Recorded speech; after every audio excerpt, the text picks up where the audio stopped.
Today we saw that little 30-minute pullback we were talking about going down exactly to the daily expected move where we saw some support overall ending flat on the day. Still looking at where are we going to react to, because where we reject from in this area will dictate a lot about where we're going next. So we do have this drawn up for you. If you want to get this up on your chart, this would be a good thing on the macro side to pay attention to. But for tomorrow, we got to get you guys some updated daily expected moves. That's right. We got to get you guys some updated daily expected moves, paying attention to the key levels of 562 to 567 and then 576 after that. But we got to see if we're even going to get there. So let's get into those shorter time frames and figure out where this market might want to go tomorrow. The first thing we need to point out is that the 2-hour chart has not confirmed down. We got one ugly bar right here that did cross on the RSI, and it was looking really risky, but I was paying attention to those really short time frames and overall just going, hey, this is overall a squeeze. So a little pullback like this might be a gift. And we have to see if that is going to continue. For the 2-hour chart, though, not confirmed down on the MACD, not confirmed down anymore on the RSI, which means we always have the chance to continue, and that is what the charts are pointing to at this moment. So if we're going to go to the upside and continue this move, we can pay attention to 556. That level of 556, just 556 keeps popping up. But this time it's toward the upward side of 556.97. The implied volatility has spread out just a tiny, tiny bit here. To the downside for the daily expected move, you do have 544.73 to the downside. Notice that would be a retest of that low.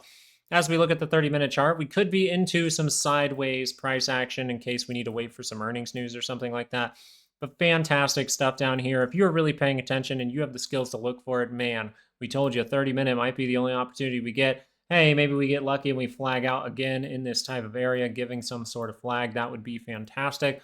But for the time being, what's the 30-minute really saying? Well, the price action is saying, I want to break through this high. I want to get up to here, right? I want to maybe even get up to 562 at this point, right? So if we're going to do that, we would like to see confirmation from our MACD. But hey, that would be our third reason, right? This is kind of a lagging indicator. So we see that the price action able to confirm back up.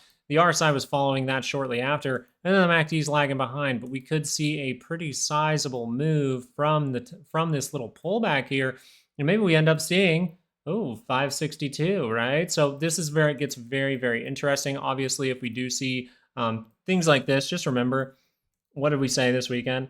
Pullbacks will most likely be bought up by buyer demand. When this actually changes is when we see something a little bit more violent being the 2-hour is able to get a strong confirmation down here, potentially even below that 5-day moving average, which is making its way to the upside. So 2-hour crosses down, you might be heading down to that weekly expected move of 534.28 to the downside.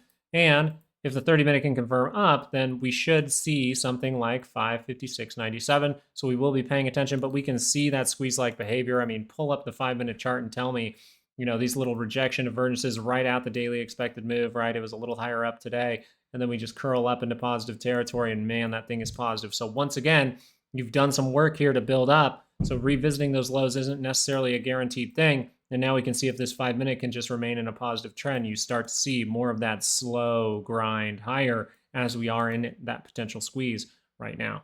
For the Qs, once again, we can see that 5-minute rejection divergence. Very, very nice. And there is something to learn here, right? At this moment, we're talking about this. So I think this would be good to talk about because it's kind of a learning moment. We see that the Qs actually went down to that lower level, and we're talking about wherever it retests in here and fails can be a big deal. Also talking about that with the SPY as well. So we're paying attention to those things, and retesting these areas can tell us, hey, are we going to fail and go down here? Are we going to see this reach up and make a head and shoulders? What's going to happen with this? Well, I wanted to show you this on the 5-minute chart because everything is true on whatever time frame you look at, right? Anything you learn is true on that time frame. It's just you see more failures as the time frame gets smaller and smaller. So what do we notice here from the 5-minute around that daily expected move? As this barely shifted, your daily expected move was pretty much in this area, and you went directly towards it. Well, the Qs weren't as good at showing this, but they did go up to the middle of this little zone right here, which told you that there are some probabilities that we need to retest these lows. And what does it do? It rejects directly from that middle, and then we end up retesting the lows. And that's where we actually see a good rejection confirmation. You see that from your RSI able to curl back up. You see that from the green bar. It's still remaining green on the MACD, and you're relying on the price action. And look at that. It says go, go, go, and we V-shaped from there, just that slow grind up over time into the end of the day, to end up actually just down negative 0.03%, seeing that come down for the time being. On the 5-minute, you'd really just be looking for, hey, we got to these key levels. That's awesome. Can we hold up in this area in any way? Maybe see a pullback early on in the morning. We will find out. But this does have potential to squeeze, especially as the 30-minute, the MACD is down by that center line. That's what we look for. and the RSI's already crossed through. The price action's already crossed through. So most of the things on this chart right now are saying go this way. We can see those little pullbacks. We can see all kinds of things like that, but we can retest these lows even if we really wanted to. But at the end of the day, this thing is most likely going to break out to the upside, and we'll have to see what happens. If this is going to get risky and see some downside, well, that's where the 2-hour chart comes in, right? If the 2-hour chart is able to cross down, we saw a blip of that, just like on the SPY, we saw a blip of that on your RSI and the price action for a moment, but thank God we had that daily expected move down there. Always got to say thank you to the big man. We ended up retesting that bearish zone for both the SPY and the Qs. That's fantastic. That's what we want to see, a retest of that area. Then we can maybe push this thing up higher. Looking for tomorrow's daily expected moves, well, we have 478.54 to the upside, 466.28 to the downside, right at that lower level. So we'll see what happens. Maybe we're just moving sideways for a bit. 455.14 is what we would watch if the 2-hour is going to see something awful. And that is exactly where we can start to turn back around, as this MACD is very, very positive. If we want to see more of what we're seeing now, just little 30-minute, little, but I know everyone's thinking like this is little, but this is still, almost what, 1.85%. So, little to you is big to someone else, but maybe we're just used to the extreme volatility we've gone over for the last like 2 months that this seems little to us. But this is just like a regular nice pullback, right? This is a very nice pullback down to that center line. If that thing can continue, which a lot of the things are suggesting with the price action and the RSI that it will, well, then we'd be looking at that 478.54 to the upside. And it is as simple as that. And then we're going to look for those risky areas for the Qs where we could find rejection.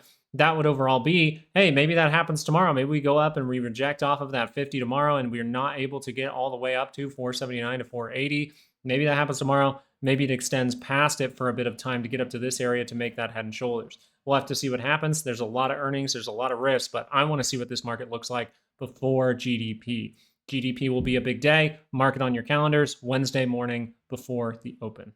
IWM, a little bit not happy with that, right? This just tap into this area. We want to see it break through. You want to see it be able to break through because right now you are in the bottom of that zone, right? That's why we marked this off as a risky place. You notice the MACD kind of doesn't look that good, really. It just looks like this slow move up. Looks like pretty much a dead cat bounce that's just going to fail. So I would be cautious with IWM. Hopefully it just sees a burst out kind of moment, gets a pullback, and then shows you the easy opportunity for IWM. We do see from the 30-minute chart a lot of the same things, right? A lot of the same things making divergences, right? It makes you want to short it, makes you want to short it. But overall, what's the conditions here? You're above the 5. You just got the price action to confirm back up, the RSI confirm back up. If you start to violate this divergence right now, you can go up past this zone, use it as support to actually go higher. So what we're looking for from IWM really is just a test of 200. And let's keep it nice and simple and just end it there because a test of 200 is what we're looking for. Anything after that moment, we'll talk about once we see more price action. Now, something that can cause volatility to come in is this reversal signal, right? Is there no risk of seeing a downside move tomorrow? And the truth is there is risk, right? We do see this flatness down here on the volatility index here, VIX, and we're just saying, hey, if that curled up into positive territory, it would be a good moment to take back the 5. So we could end up seeing this 2-hour, confirming MACD divergence, nothing on your RSI, not really saying like, hey, we're going to see this absolute surge, but more so that we could get a reaction here. So that's something to pay attention to going into tomorrow, paying attention to your trades you have to go in, paying attention to your plan for if it's going to go wrong. But this is overall negative, and this happens all the time with volatility when you're squeezing. It continues to see little pops even from the 2-hour, and then we end up curling down to lower prices. The main thing for volatility still at this moment is like, hey, are we going to get a reaction off the 50, a little reaction here, or are we more likely to just go down to that 200? And in this case, you are much more likely to fill this gap and go down to that 200 for a test around 20 before we see extreme volatility come in. So we'll see what happens with that going forward. One thing that is a warning sign for this overall move to the upside and why you might want to pay attention to where this does reject from is the dollar. The dollar is not seeing any real positivity here. Remember, all of that bad news came in. It was really bad for the dollar and really bad for the market. So you would want to see the dollar actually producing upside. We don't even get one curl up of the MACD here. So this is a big problem. We actually need this to potentially go in that upward direction to show like, hey, people are investing back into American currency, right? They're investing back into the currency. They're investing with the currency into our markets. That would be a very, very good thing. But the dollar is a slight warning sign here that maybe we need to pay attention to this move very closely and understand even if it goes to higher levels, it can revisit those lows for the SPY around 510 to 490 for some kind of retest. Apple looking a little risky with this kind of look. Yes, it is squeezing, right? I'm not saying this is going to be the easiest short in the world, but Apple's really saying like, hey, if I curl down on this 30-minute, I need a 2-hour pullback. So I'd just be prepared for that. Tesla, for the most part, Tesla does crazy things, right? And we've mentioned how Tesla does crazy things, and it just curls down like this. And then, man, if that thing curls back up, you're getting it from the price action, you're getting it from the RSI. MACD starts to follow. It looks like we're going to take out this wick and go a little higher. Patreon members, make sure you're paying attention to your weekly expected moves for those decision-making areas, right? You can join Patreon right now for $7 and get the weekly expected move for Tesla. If it gets there, then you know a pretty damn good level that the options market is pricing in with a 68% chance to land below that level by Friday close. Great for taking profit or just making decisions. As it stands for something like Amazon, I really want to be looking at these MACDs too, by the way. Look how deep the RSI is crossing back through that center. This is a very good sign for Amazon. We need to see that continue, but the price action confirming, the RSI confirming, MACD has to follow through. We're always at risk of going down one more time to maybe test that 5, just so you know. I mean, these things can just wiggle down for a second and curl up into positive territory, but very good look still for Amazon to break through, right? You get up to that resistance point. Again, you know, this one right here, and we're just going, okay, well, if we need to break through this, well, a little pullback here to go higher is an overall good thing. And then we're paying attention to these type of levels, right? 195 all the way up to potentially 197.50 for Amazon. One that I wanted to talk about was NVIDIA because we talked about it during the live show. During the live show, we were like this, right? We were pulling down. And then everyone's freaking out. And I just go, well, what do we like to do to break out of zones? Well, we like to see a move through the zone. And then we would like to see that dip back down into it to give us the point where it's going to potentially retest that zone and curl back to the upside. So, you know, the price action, the RSI are both saying, hey, this thing really wants to go for a test of 114.45. And 114.45 is going to be a key level that we're going to be watching. So if you like NVIDIA, you trade NVIDIA, mention it during the live show tomorrow because I would love to pay attention to it with you. Let's check on the lackluster one, and that was overall Meta. Meta was not necessarily like bad, but it wasn't necessarily good. We do notice that this dip came down and we were able to just come up to these type of levels. So if we have more work to be done here, we could go for that test of the 5, fill this gap down here, and then end up curling up into positive territory. We're not at risk of going negative yet. So Meta could have a little bit more time to figure this out before it's able to see some good things. You're not getting as strong of a cross up and as big of a dip down for Meta. So just be aware of that. Microsoft, a lot of people talking about Microsoft right now. Microsoft is at a very key level where resistance can come in. So Microsoft is suggesting like, hey, I might need to test that 5. Okay. But it did just make a new high right here. You actually see that from right here. You just hold your mouse over it. You go, hey, at least we got to that new high. So if this does dip down to go test that, just look if the 30-minute crosses back up. You're getting it from the RSI. RSI starting to roll. MACD looking like it might want to reject. You probably have like a little 5-minute double top here where you could go test that 5.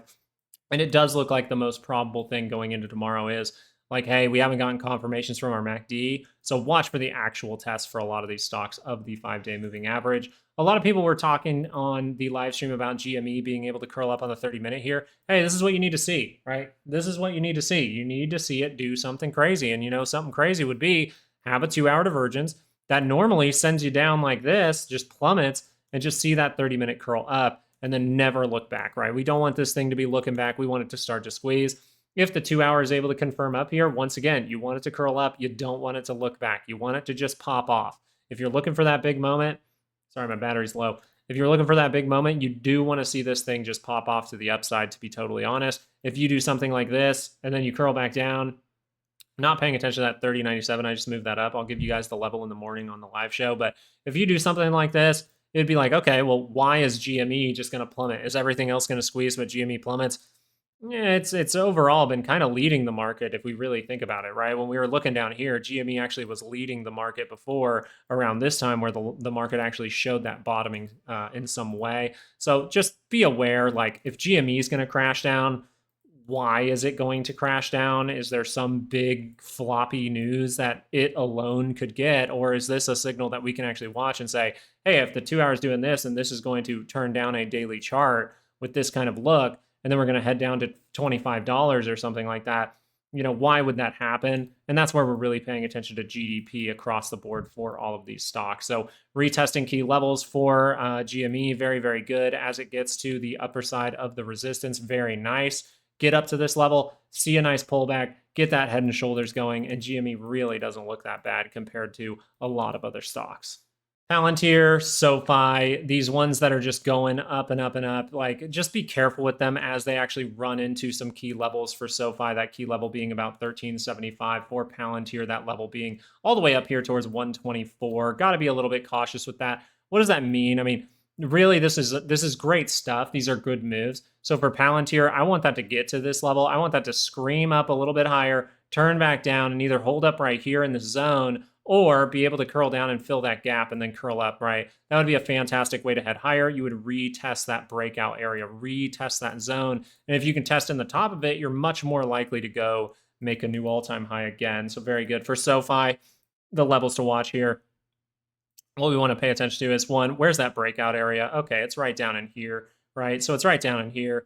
If we can see that thing get all the way back up to these price points of about, what was it, 1370, 1375, we can see that extend just a little bit. Watch for that to curl down. This would be great structure to actually head higher, right? We see how the head and shoulders can form. We can get excited, right? Earnings causes people to do crazy things. Earnings causes the stock to do crazy things. So as these things have earnings, just keep track of when those are. Hey, that's going to be first thing in the morning. So if that's some kind of big rip and then we don't make that right shoulder, just know that if this thing rips through, a lot of the time it might run its head into something like $15 or something like that and end up needing to actually still make that right shoulder that could have been. So I would just be cautious. Don't get too FOMO-y in these times. It's a big, big earnings week, big data with GDP coming out, unemployment at the end of the week. So just be cautious out there with ones that look like, hey, they're just screaming higher and they're making you feel like you're missing out, okay? So yeah, we can fool around. We can go sideways, continue to go sideways in these areas, but really the price action for the time being is saying, hey, we're going to end up going that way. If that changes, we'll change. But I wanted to keep this video very concise, very simple, and just say, hey,